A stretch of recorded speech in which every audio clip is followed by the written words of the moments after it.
From South Carolina. Thank you. If I may, well, thank you very much to my good friend from Alabama. You've been consistent. You've conducted yourself incredibly well. You're a man of passion, and I agree with David Cameron and Jeff Sessions. Let's have a debate about immigration. But I'm in the camp, let's stop talking about it and doing something. So this bill, in my view, is a giant step forward in many ways. Number one, for the Senate. We're at 10 or 12% in approval rating in Congress. My question is, who are the 10 or 12% and what the hell do they like? I'm in the body, and I don't disapprove of what we've been doing. But I see this as a significant step toward the United States Senate being able to work together in a bipartisan fashion to do something that matters. Is this bill perfect? Is it like, no? Is it like Senator Sessions described? No. It is a good solution to a hard problem that can always be made better.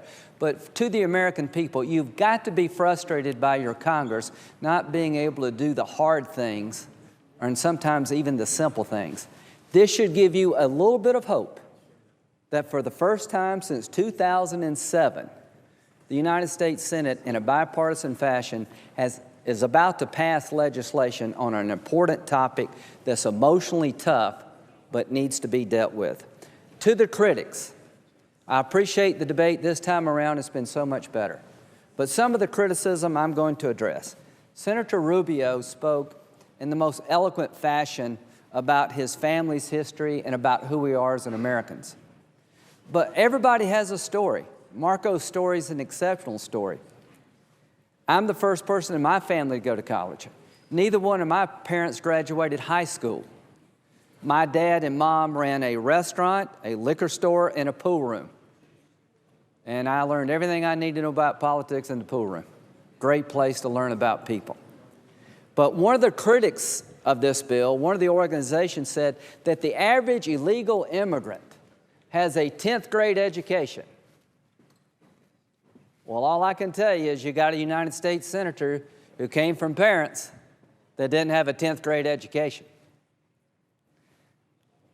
To those who believe that how long you go to school determines your character, how much money is in the bank determines your worth, they really don't understand America.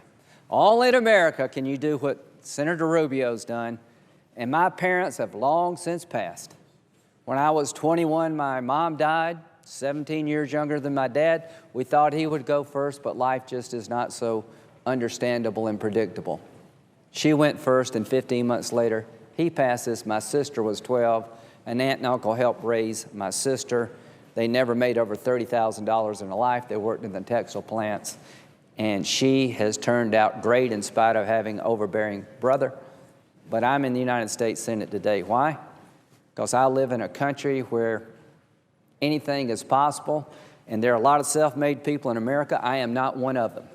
If it weren't for my family and my friends, I would not be here today. To those who say that among this illegal immigrant population, they're just not well educated, you have no idea how offensive that is to a guy like me. So you can take your criticism, and we'll just end it at that. 80 million baby boomers are going to retire in the next 40 years. To my good friend from Alabama, who feels like we have too much legal immigration. You know, I'm taking Strom Thurmond's place. He got married and started having kids when he was 67. Unless all of us start doing that, we've got a problem. Because in 1955, there were 16 workers for every Social Security retiree. Today, there's 3. In 20 years, there's going to be 2. Unless there is a baby boom that I don't see coming, and I'm part of the problem. I'm not married, don't have any kids.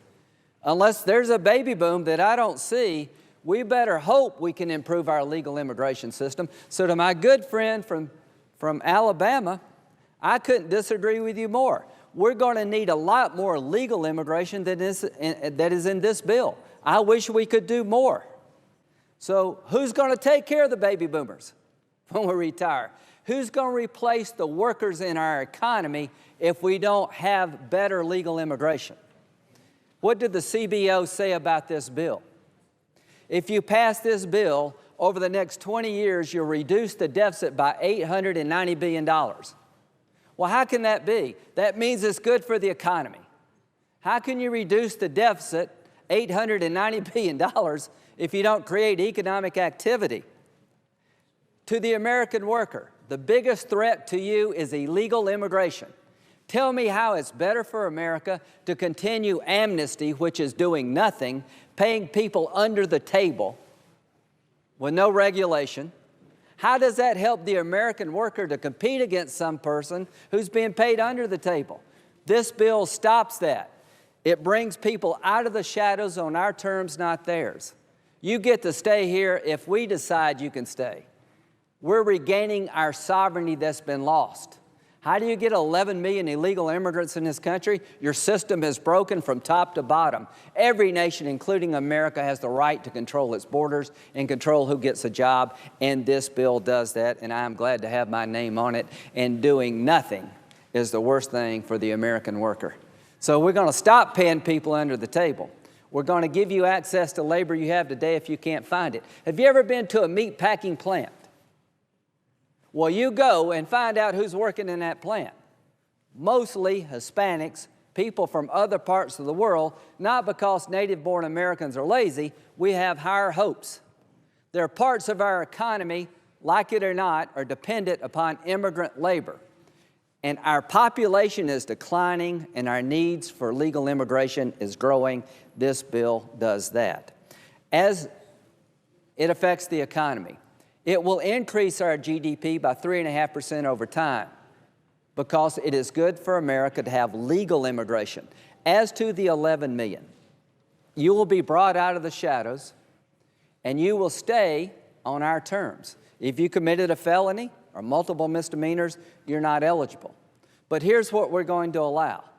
Go through a criminal background check, pay a fine, get right with the law, and you'll have a legal status.